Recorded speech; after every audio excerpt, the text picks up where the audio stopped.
اللہ کے نام سے شروع کرتا ہوں جو بہت بڑا مہربان اور نہایت رحم کرنے والا ہے۔ لاکھوں کروڑوں درود و سلام حضور پاک صلی اللہ علیہ وآلہ وسلم پر اور ان کی آل پر۔ میں ہومیوپیتھی ڈاکٹر رانا اسد اللہ خان پچھلے 40 سال سے انسانیت اور ہومیوپیتھی کی خدمت کر رہا ہوں۔ آج ہم آپ کے سامنے لے کے ہیں ٹائیفائڈ بخار، جسے طب مرکہ بھی کہتے ہیں۔ اس کو میادی بخار بھی کہتے ہیں۔ بخار کے دوران اکثر کوئی نہ کوئی پیچیدگی واضح ہو جاتی ہے۔ اگر کوئی پیچیدگی واضح نہ ہو تو یہ بخار عموماً 14 دن 21 روز اس کی میعاد ہوتی ہے، لیکن اگر شروع میں ہی ہومیوپیتھک علاج کیا جائے تو یہ بخار میعاد سے پہلے ہی توڑا جا سکتا ہے۔ عام طور پر اس بخار کے جراثیم گندے پانی کے مسلسل استعمال، مکھیوں اور دوسرے حشرات سے پھیلتے ہیں۔ یہ مرض مریض کے فضلات سے بھی ایک دوسرے تک پہنچ جاتا ہے۔ دیگر اعضائے ریشہ کے علاوہ آنتڑیوں اس کی مرض میں سب سے پہلے متاثر ہوتی ہیں۔ اس میں بخار کے دوران کبھی جلد کبھی دیر سے جسم پر خراش کے دانے نکلتے ہیں، اور جو سب سے سینہ پر ارد گرد گردن کے گرد ٹائیفائڈ بخار کو سادہ بخار ملیریا بخار سے بچانے کا ایک طریقہ ہے۔ ٹائیفائڈ بخار کبھی یکدم تیز نہیں ہوتا، بلکہ یہ ایک ڈگری بڑھتا ہے۔ بخار کچھ روز پہلے طبیعت سست رہتی ہے، پھر آہستہ آہستہ ہلکا بخار چڑھتا ہے۔ ٹائیفائڈ بخار کی یہ پہچان ہے۔ دوسرے بخار یکدم چڑھتے ہیں، یکدم بعض اوقات اتر جاتے ہیں۔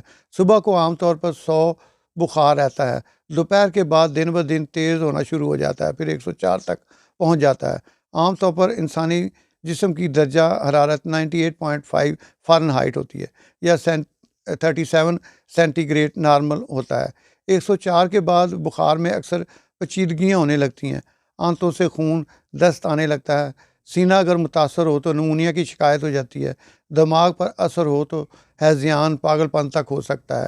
لیکن ہومیو دوا اس دور کی حسب علامت دعا دینے سے مریض جلد صحت یاب ہو جاتا ہے۔ سب سے اس کی مین نشانی یہ ہے کہ یہ یکدم نہیں چڑھتا، آہستہ ہوتا ہے۔ یہ دوا بیماری کے ہر دور میں تمام جسم سے درد ہو، ہونٹوں پر خشکی ہو، پیپ ہو، ہاتھ لگانے سے دکھے تو بپٹیشیا دوائی ہے اس کی۔ منہ، زبان، ہونٹ خشک یہ دعا دیں، اور طبیعت نڈال کرتی ہے، جسم دکھن حرکت سے بڑھے تو برائیونیاں دیتے ہیں۔ ٹائیفائڈ بخار میں قبض کی بجائے دست ہوں تو ریسٹاکس دیتے ہیں۔ بے خوابی، جسم پر نیلے نشان، غنودگی، پخانہ بے خبری میں خود ہی نکل جائے، آرنیکا، زبان چمڑے کی طرح سخت ہو، حد درجہ کمزوری ہو، بے چینی ہو تو میورک ایسڈ۔ ٹائیفائڈ کے ساتھ نمونیا ہو جائے تو فاسفورس ایپیکاک۔ جب بخار سر کو چڑھ جائے پھر دائیں بائیں جائے پھر ہیلے بورس اور بیلاڈونا دیتے ہیں۔ جب مریض ٹھنڈا ہو، اندر آگ ہو تو کاربو ویجیٹیلس 30 میں دیتے ہیں۔ بے چینی، پیاس، گھونٹ گھونٹ ہو تو آرسنک ایلبم، بخار، گلا خشک گلاس بھر بھر کے ہو تو برائیونیا، لرزہ انتہائی کمزوری کے ساتھ بخار ہو تو جیلسیمیم۔ ویسے آپ ہر قسم کے ٹائیفائڈ کے لیے فیرنفاس، کالیفاس، کالیمیور، یہ 3 دعائیں ہر قسم کے ٹائیفائڈ بخار کے لیے کام کرتی ہیں۔ باقی ان ادویات میں سے سمٹمز ملا کر آپ کوئی بھی دعا اس کے ساتھ اٹیچ کر سکتے ہیں۔ عام طور پر سب سے زیادہ لوگ بپٹیشیا کو ٹائیفائڈ بخار میں استعمال کرتے ہیں۔ باقی آپ سمٹمز کے مطابق دوائی تجویز کر لیں۔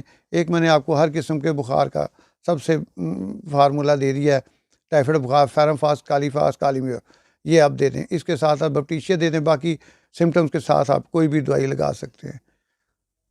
چینل کو سبسکرائب کریں، لائک کریں، دوسروں کو شیئر کریں۔ اللہ آپ سب کا حامی و ناصر ہو۔ فی امان اللہ۔ پاکستان زندہ باد۔